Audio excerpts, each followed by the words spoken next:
ഈ പക്ഷി അതിന്റെ മുട്ടകൾ അഗ്നിപർവ്വതത്തിനുള്ളിൽ ഉപേക്ഷിക്കുന്നു, പിന്നീട് ഒരിക്കലും മടങ്ങി വരുന്നില്ല.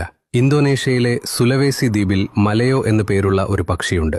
ഭൂമിയുള്ളിൽ നിന്ന് തിളച്ചുമറിയുന്ന അഗ്നിപർവ്വത മേഖലകളിലേക്ക് ഇത് നടന്നെത്തുന്നു.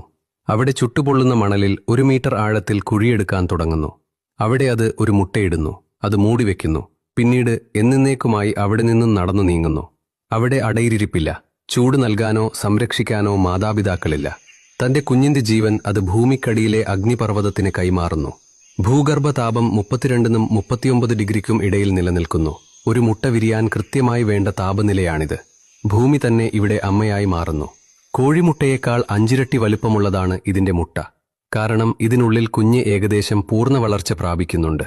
80 ദിവസത്തോളം മണലിനടിയിൽ കഴിഞ്ഞ ശേഷം കുഞ്ഞ് വിരിയുന്നു. പിന്നീട് 1 മീറ്റർ മണലിനിടയിലൂടെ അത് മുകളിലേക്ക് തുരന്നു വരുന്നു. 2 മുതൽ 3 ദിവസം വരെ നീണ്ടു നിൽക്കുന്ന അതികഠിനമായ